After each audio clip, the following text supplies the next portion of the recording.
नमस्कार. आपलं माहिती घर यूट्यूब चॅनलमध्ये सर्वांचं स्वागत आहे. आज जर बघितलं आपण 3 जानेवारी 2026 जो काही आहे लोकमत न्यूजपेपरमध्ये एक 4 नंबर पेजला पुण्याची जी काही आवृत्ती आहे पुणे शहराची.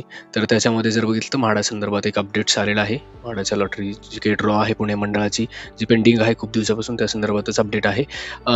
बातमी थोडीशी निगेटिव्ह आहे. म्हणजे म्हाडाचं जे काही सोडतीसाठी राज्य निवडणूक आयोगाकडे परवानगीसाठी पुणे मंडळाचे जे काही सभापती आहेत आढळराव पाटील यांनी अर्ज दिला होता की आचारसंहिता जो काही चालू आहे त्या काळामध्येच इतके सारे लोक जर त्याची वाट बघताय तर निवडणूक आयोगाने परवानगी द्यावी लॉटरी ड्रॉसाठी किंवा सोडतीसाठी.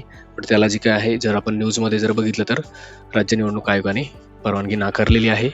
त्यात त्यांनी मेन्शन केलं आहे की 4,500 घरांची सोडतीला महापालिका निवडणुकीच्या आचारसंहितेचा फटका बसला आहे.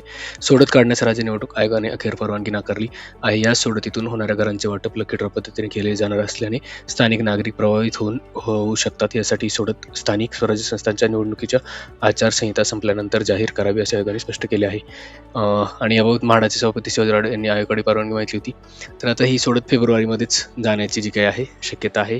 बट आता याच्यात जो काय आहे ज्यांनी अर्ज केलेले आहेत, ज्यांनी फॉर्म भरून अनामत रक्कम भरल्या आहेत, तर त्यांना खूप मोठा फटका आहे.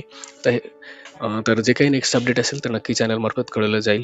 चॅनल हा फक्त जे काही अपडेट आहे म्हाडा संदर्भात त्या संदर्भात आपण चॅनल थ्रू अपडेट्स देत असतो. म्हाडाकडून अजून कुठले ऑफिशियल काही स्टेटमेंट नाही आहे आणि जे काही अपडेट्स येतील ते नक्की तुमच्यापर्यंत पोहोचवले जातील. धन्यवाद.